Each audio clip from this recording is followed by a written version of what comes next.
Bwana Yesu asifiwe. Bwana Yesu asifiwe kanisa. Amina. Sasa wapendwa, tutaanza somo letu. Tutaanza na kichwa cha habari nasema kumjua Roho Mtakatifu. Kwamba Roho Mtakatifu ni nani? Maana mtu anaposema kumjua Roho Mtakatifu, maana tunatamani tumjue huyu Roho Mtakatifu ni nani? Tukumbushane kujua Roho Mtakatifu ni nani. Kwa nini Roho Mtakatifu? Kwa sababu gani Roho Mtakatifu? Maana tunaambiwa tunatakiwa, yani jambo moja ni kumkiri Bwana kuwa Bwana na Mwokozi wa maisha yako, si ndio? Sasa tena Roho Mtakatifu wa nini? Huyo ni nani? Roho Mtakatifu ni Mungu. Roho Mtakatifu ni nafsi ya tatu. Unajua definition ya Roho Mtakatifu au maana ya Roho Mtakatifu wakati mwingine inamtambulisha kulingana na kazi. Kwa mfano maana hapa nimesema Roho Mtakatifu ni Mungu, Roho Mtakatifu ni msaidizi, Roho Mtakatifu ni nafsi ya tatu. Kwa nini tunasema ni nafsi ya tatu? Kuna Mungu Baba, kuna Mungu Mwana na kuna Mungu Roho Mtakatifu. Wakati mwingine tumeona kwamba kwa sababu anapotajwa anatajwa watatu, basi tunapunguza labda hata umuhimu wake, kwamba inawezekana yeye sio, yani yeye ukuu wake sio kama Mungu. Umeona? Ni tofauti na ilivyo hapa kanisani. Kwa mfano hapa kanisani kuna mchungaji kiongozi, kuna mchungaji msaidizi, kuna mzee wa kanisa. Yaani ni kweli kadiri unavyoenda chini ndivyo ambavyo umuhimu na madaraka yanavyopungua. Unapotaja kwa renki, manake yule wa juu ndio anaonekana mkubwa, huyu wa chini ni wa chini, hivyo hivyo tena kadiri kwa namna ambavyo umemtajia chini. Lakini ni tofauti na ilivyo tunaposema kwamba Mungu Baba, Mungu Mwana na Mungu Roho Mtakatifu. Kwao hawa sivyo hivyo. Hawa wana nguvu wote, wana mamlaka wote, wana uweza wote. Yaani hakuna ambaye ni mdogo. Wamepeana tu majina kulingana na majukumu walionayo. Bwana Yesu asifiwe. Mungu Baba muumba mbingu na nchi, hakuumba mbingu na nchi bila Roho Mtakatifu. Umeona? Lakini pia huyu Roho Mtakatifu tunasema ni Roho wa Baba. Mahali pengine ukisoma huyu Roho Mtakatifu tunasema ni Roho wa Yesu. Bwana Yesu asifiwe. Roho Mtakatifu mwenyewe atusaidie kuelewa. Haleluya. Kwa hiyo tunaposema Roho Mtakatifu ni nafsi ya tatu katika ule umoja tunaosema kwamba Mungu Baba, Mungu Mwana na Mungu Roho Mtakatifu. Lakini tunapoazimisha kwenye hii wiki hatutawataja sana hao wengine. Tutamtaja zaidi huyu ambaye tunaadhimisha hili wiki yake, kwamba Roho Mtakatifu kwenye maisha yangu mimi kama Mkristo ni nani? Sasa ili tuweze kujua hilo kwamba naye Mungu ni mwenye uwezo, hebu tusome Matendo 5 mstari wa 1 mpaka wa 5. Anasema kwa nini? Anasema Anania, kwa nini shetani amejaza moyo wako kumwambia uongo Roho Mtakatifu? Amemwambia uongo Roho Mtakatifu. Hapa chini anamwambia kwamba hukumdanganya mwanadamu, umemdanganya Mungu. Umeona kwamba Roho Mtakatifu ni Mungu. Yaani ni Mungu mwenye uweza wote. Sifa alizonazo Mungu anazo Roho Mtakatifu. Na ndio maana sisi hapa ni mara chache sana kumuona mtu anamtukuza Roho Mtakatifu. Kwa nini ni mara chache sana kumuona tunamtukuza Roho Mtakatifu? Yaani kuna namna fulani hivi kwenye akili yetu tumemweka. Lakini Roho Mtakatifu anahitaji kutukuzwa, anahitaji kuheshimiwa, anahitaji kuabudiwa kama anavyoabudiwa Mungu. Yale mambo unayosema Mungu wewe ni mweza, jamani, aliyekuwa amepasua bahari ya Shamu, hivi unajua kama ni Roho Mtakatifu? Mungu anasema tu fanya, yani anaamuru. Mungu anaamuru utekelezaji. Anaposema iwe nuru, hapo ukisoma kwenye kitabu cha Mwanzo anasema kwamba Roho wa Bwana alikuwa ametulia juu ya maji. Bwana akasema iwe nuru. Yaani kwamba Mungu anaposema iwe nuru, yani Roho Mtakatifu anajua hiyo nuru inatakiwa iweje, kwa sababu yeye ni Roho wa Mungu. Anajua nuru anayoimaanisha Baba yake Mungu, yule ambaye ndio yeye mwenyewe yuko ndani yake, anajua hiyo nuru ni ipi. Bwana Yesu asifiwe.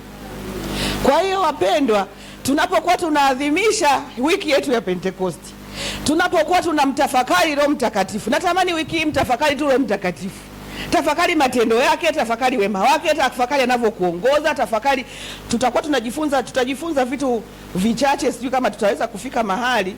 Kwa hiyo wapendwa, tunaposema Roho Mtakatifu, kama ni kweli ulikuwa kama watu wengine kumweka kabisa kwamba Roho Mtakatifu hana hadhi sawa na Yesu, alafu ukisoma kwenye Biblia anasema huyo msaidizi atakayekuja, anasema tazama naondoka naja kwenu. Hasa anayeondoka ni nani na anayekuja ni nani?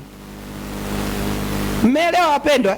Kwa maana ya kwamba Roho Mtakatifu tumheshimu tu, Roho Mtakatifu tumsifu, tumtungie na nyimbo. Roho Mtakatifu ni msaidizi. Kumbuka tunasema Roho Mtakatifu ni nani? Ni msaidizi. Anakusaidia nini wewe? Yaani kwa nini ana jina la msaidizi? Yaani Roho Mtakatifu kwa nini apewe jina la kwamba ni msaidizi? Na kitu kingine pia kinachotufanya sisi tumshushie heshima yake ni hilo neno msaidizi. Umeona? Hasa jamani, katika hali ya kawaida ya kibinadamu, msaidizi anakuwa mkubwa kuliko bosi, anakuwa ameshuka kidogo, si ndio? Hiyo sasa, haya maneno haya ndio kidogo yanaanza kutuona huyu sio Mungu kiivo, ni Mungu lakini sio kivile, si ndio wapendwa? Kwa sababu neno msaidizi yani yeye ndo anayesaidia. Yani tukichukulia pale nyumbani kwangu, mimi nikikwambia huyu ndo msaidizi wangu, unajua kabisa Top Manyota ndo mimi si ndio? Inajulikana kabisa kwamba Top Manyota ndo mimi, huyu ndo ananisaidia. Lakini kimungu sio hivyo. Bwana Yesu asifiwe. Tusome Warumi 8:26 mpaka 27.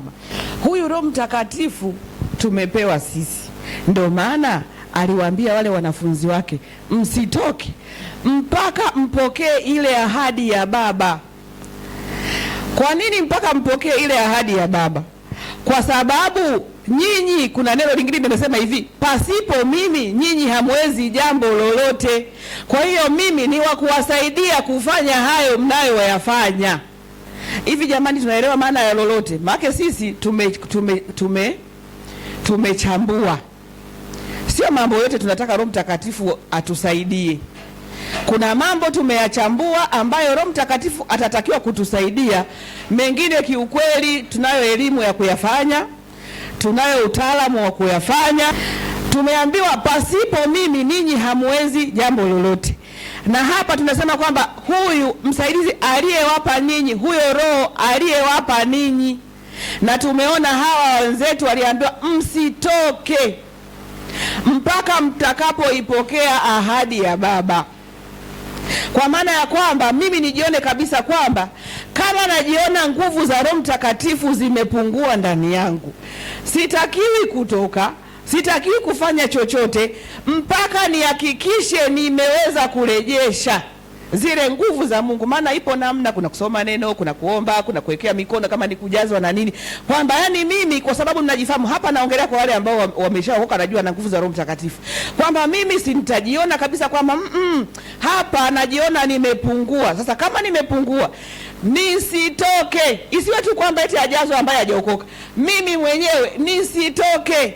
Naendaje kazini najiona kabisa mimi, unajua sisi tuko kama ambavyo ni nani yule alisema kwamba kama Samsoni, kwamba Samsoni walipogundua kwamba hana nguvu tena, maana amenyolewa nywele. Unajua sisi Roho Mtakatifu anapokuwa na ditu ni kama kunyolewa nywele, kwamba sasa mkamateni. Yaani sasa hizi ni rahisi tu kumkamata, maana hana nguvu tena. Yule msaidizi ambaye anakuwa ananisaidia mimi hana tena anachokifanya kwangu, kwa sababu ya mimi vile ambavyo nimejiweka, namna ambavyo nimekuwa nikiishi, namna ambavyo nimekuwa sifati taratibu. Kwa hiyo kuna namna ambavyo nimejipoteza.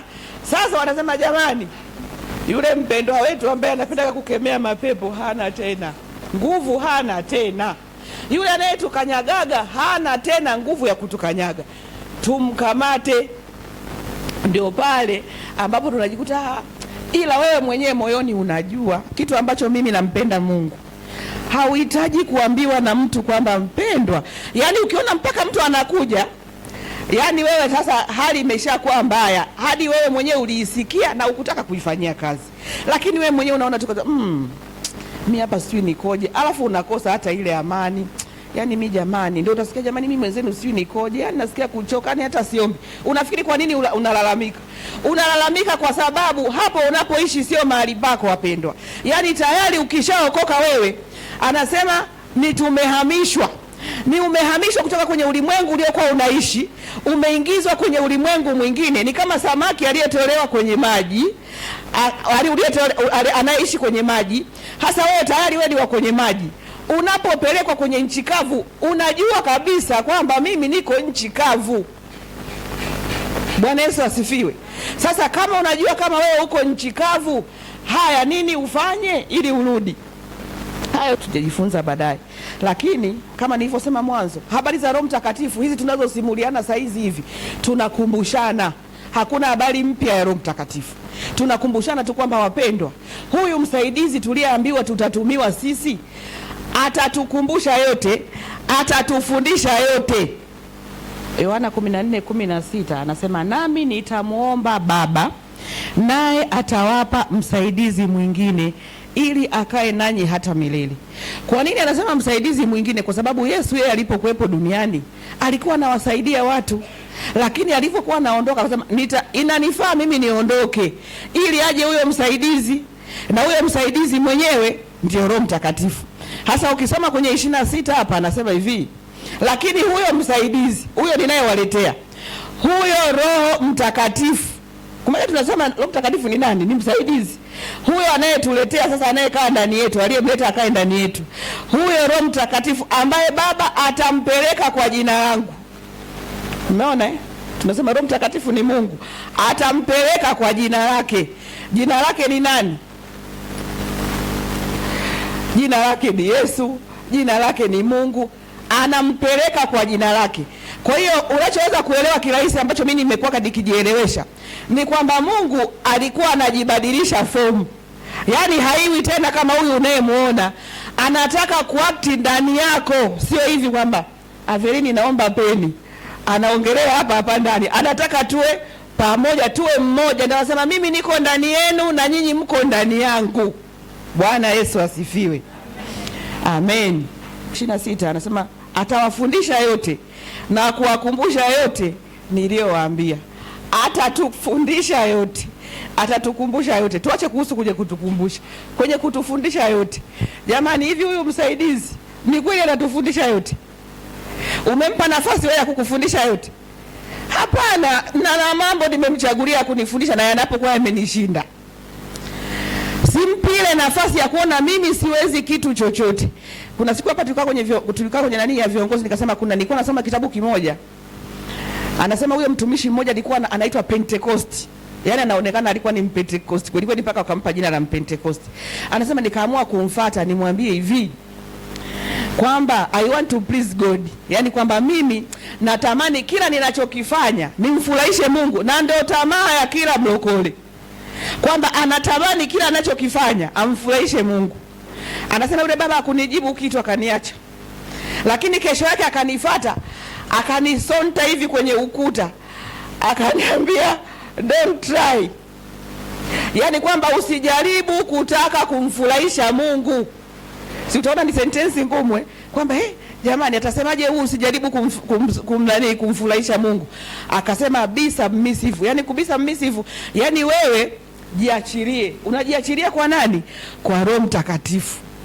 Ndio maana ukisoma kwenye ile Ezekieli sijui ni ngapi, ni ile 30, anasema hivi, kuna maji yalikuwa kwenye vikiwiko huku, hayo maji unaweza kutembea. Yaani yale maji mimi na ya control nikanyage wapi, narukia jiwe hili na rukia hili.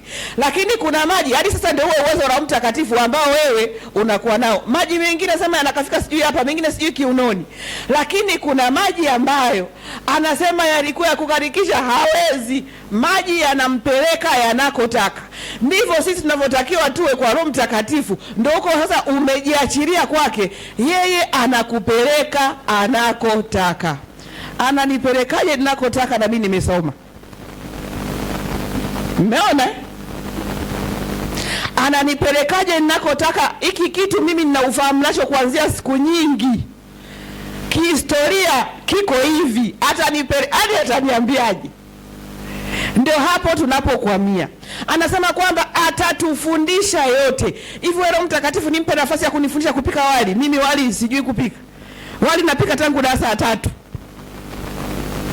Si ndio wapendwa? Roho Mtakatifu anifundishe nini?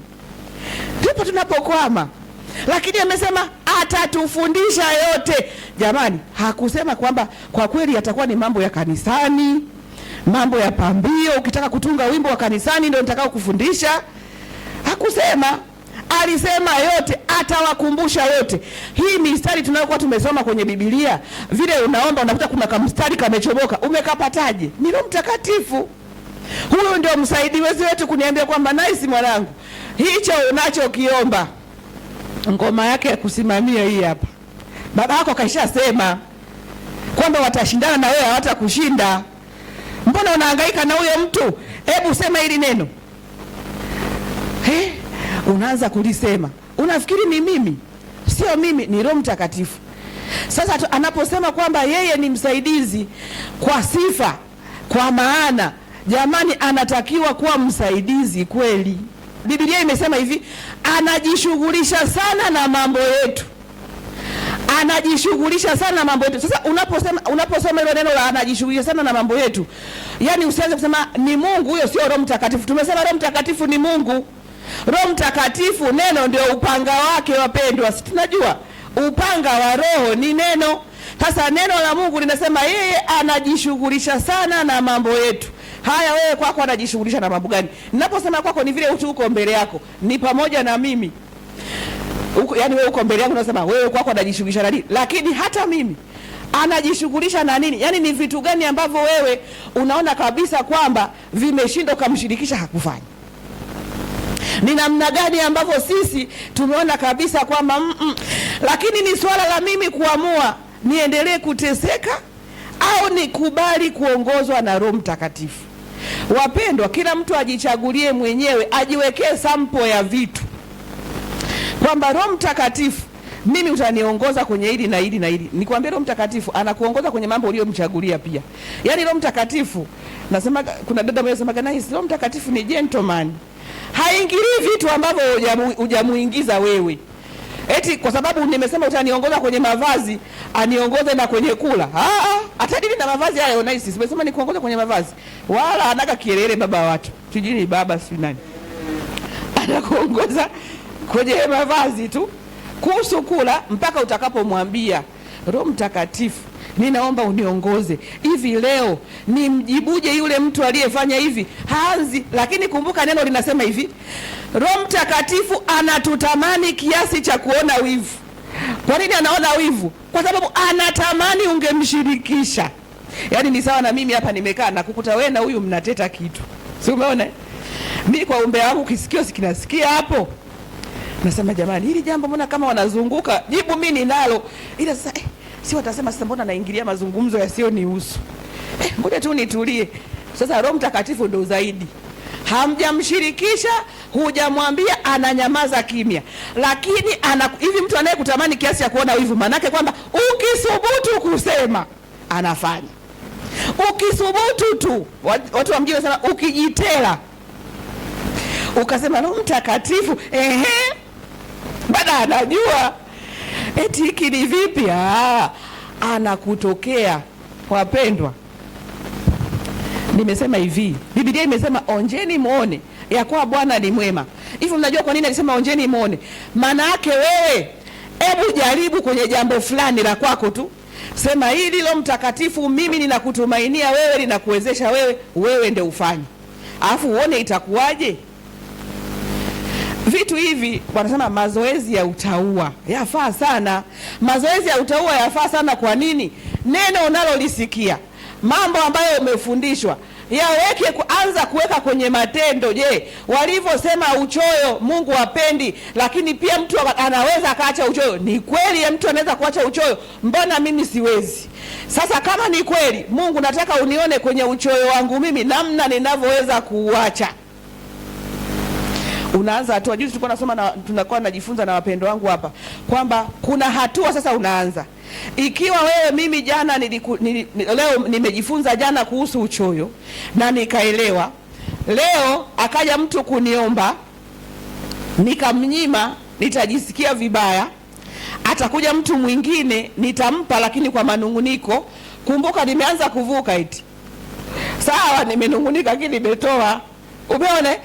Kwa hiyo nitatoa tena, nitapunguza kiwango cha manunguniko, alafu kadiri ninavyoendelea nitaona ni sawa kumpa mtu, nitampa kwa furaha. Shida tunadhani kwamba wakisema leo uchoyo, unasema mimi simnyimi tena mtu. Hey. Labda inawezekana labda kwako, lakini mimi nilichojifunza ni kwamba unatakiwa uchukue hatua. Sasa hizo hatua ndio kwa msaada wa Roho Mtakatifu anakusaidia, kwa sababu yeye anasema anachunguza nia ya roho ndani yako. Anaona unahisi kweli huo uchoyo aliyosema anatamani kweli kuacha, au anajisemea tu. Maana mimi naweza nikawaambia ni kwa kweli mimi nimeona ili somo nimelielewa, nitaacha uchoyo. Lakini Roho Mtakatifu anajua kwamba naisi wala hana lolote, hana mpango wa kuacha uchoyo wala nini. Anawapa tu watu moyo waonekane yeye labda anaweza sana kutendea neno. Kwa hiyo hilo jambo siwezi kutoka. Ni nini namaanisha?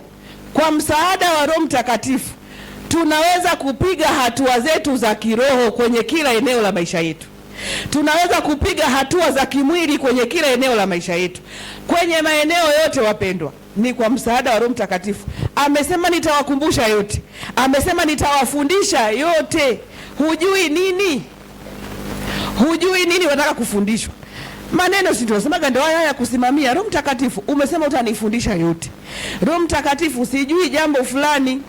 Jamani, Roho Mtakatifu akitaka kukufundisha, usifikiri Roho Mtakatifu mwenyewe lazima aje awe hapa mbele yako. Na hizo umesema hujui kupika wali, achagua mchele. Inawezekana ikawa hivyo. Lakini utashangaa akasema jamani, hebu njoo, akajitokeza tu mtu. Mungu anatumia watu, na ndio maana tunatakiwa kuishi na watu vizuri, kwa sababu Mungu hashuki, anatumia watu hawa ulionao. Wengine wanaonekana wanyonge sana, wengine nini, lakini kila mmoja Mungu alimuumba kwa makusudi yake, kwa ajili yako, kwa siku fulani. Anasema amemuumba hata mtu mbaya kwa ajili ya siku ya ubaya. Kwa hiyo hata yule tunayemuona ni mbaya, naye ni mtumishi wa Mungu kwa siku ya ubaya. Bwana Yesu asifiwe. Naomba niongelee kuhusu unampataje Roho Mtakatifu. Yaani kwamba Roho Mtakatifu tumesema ni msaidizi, Roho Mtakatifu tumesema ni mwalimu, ni Mungu, ni kiongozi, anatufundisha, anafanyaje. Sasa hata kama anafanya hayo yote kwa sifa hizo zote, mimi nampataje? Roho Mtakatifu anapatikana kwenye ujazo wa Roho Mtakatifu. Kwamba jamani, ambao hawana Roho Mtakatifu tupite mbele, wajazwe Roho Mtakatifu. Lakini kuna watu ambao wamewahi kujazwa Roho Mtakatifu wala hawakupita hata mbele. Kuna wengine walijazwa Roho Mtakatifu nyumbani, kuna wengine walijazwa Roho Mtakatifu shambani, lakini ni kwa kadiri ya kiu ulio nayo ndani. Ndicho ninachokijua, kwamba kadiri mimi ninavyomtamani. Yaani wewe Roho Mtakatifu tangu ulipoanza kumsikia una shauku naye, au unasema tu wamemzungumzia Roho Mtakatifu, yupo, ni msaidizi, ni mwalimu. Una shauku naye. Ile shauku unayokuwa nayo na Roho Mtakatifu ndiyo inayokupelekea wewe ujazo. Kwa hiyo sio formula kwamba eti ni watu lazima watapita mbele ili wawekewe mikono wajazwe, lakini kwa kadiri ya shauku yako. Bwana apewe sifa. Kwa hiyo kumpata jamani Roho Mtakatifu ni shauku. Ni shauku. Yani mimi napenda hivyo, wanasema Roho Mtakatifu anaweza kuniongoza. Roho Mtakatifu natamani na mimi uniongoze. Roho Mtakatifu eti wanasema wewe unafundisha, natamani na mimi wewe unanifundisha. Roho Mtakatifu anasema eti wewe unawasaidia watu, natamani na mimi unisaidie. Yani hiyo shauku yako, hata wanaposema pita hapa mbele, yani mchungaji hapa anasema pita hapa mbele, ile shauku ndio kujaza haraka. Lakini wanasema yani itategemea, sio ataweza kuniombea sana. Yani kwamba huyu ndo yeye akufanya ujazwe Roho Mtakatifu. Mchungaji akufanya wewe ujazwe Roho Mtakatifu. Roho Mtakatifu anakuja kulingana na wewe ndani una shauku. Yeye amepewa tu jukumu la kwamba weka mkono, omba. Hivi kama uko ndani mwako sema huyu bwana naye asinichoshe mimi nikakae. Sasa muda wote huwa anaomba. Hivi Roho Mtakatifu atakushukia? Hawezi kukushukia. Lakini Roho Mtakatifu unamtumiaje wewe uko ndani? Yani anawezaje kuwa anakaa na wewe anakuongoza wewe uko ndani? Maana yake ni kwamba ndani yako unalo neno. Ndio tumesema mwanzo, upanga wa Roho ni neno la Mungu. Yani huwezi kujaza mambo mengine ya kidunia alafu ukategemea Roho Mtakatifu sasa anakuongoza kupitia kwenye nini? Kwa sababu mimi nilichojifunza ninapokuwa na jambo, mimi mwenzenu na bahati mbaya sijui moja, mimi hata nikasema mstari hata sijui unatoka wapi, ila tu vile nilivyokuwa nimesoma Biblia nikajua kwenye Biblia kuna neno fulani, alafu nilivyojua kuna neno fulani nikalishika, nikitaka nijue liko wapi mpaka niingie Google. Umesema kwa kupigwa kwako tumepona ni wapi?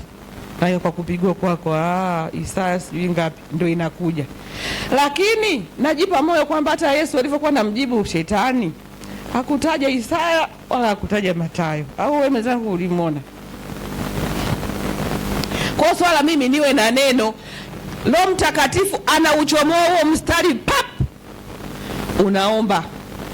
Roho Mtakatifu anautomoa huo mstari pap kwenye jambo husika. Yani usianze kusema sasa mbona naona kama sijayapangilia kichwani. Kazi ya kupangilia sio ya kwako. Kujua amesema atakukumbusha yote. Yeye ndio kazi yake kukukumbusha. Atakukumbusha yote, atakufundisha yote. Kwa hiyo wewe endelea kusoma neno, lijaze ndani yako, litakapotakiwa utashangaa litakavyojichomoza ndani yako kama nuru pip. Lakini ndugu yangu, ni ngumu sana. Sisi nitakuwa na wachanganya kwamba wewe utaongozwa na Roho Mtakatifu, neno la Mungu aliko ndani yako. Sasa atakuwa anakuongozea kupitia nini? Maana yeye ndo anayeniambia nice hapana, tumekataza kutukana. Nice hapana, tumekataza uzinzi kwa neno hili. Kwa neno hili nice tumekataza kufanya hiki, tumekataza kufanya hivi. Unatakiwa ufanye hivi. Hapo unatakiwa uapply. Sasa hilo neno ndani yako halipo mpendo. Sasa utaongozwa kupitia kitu gani?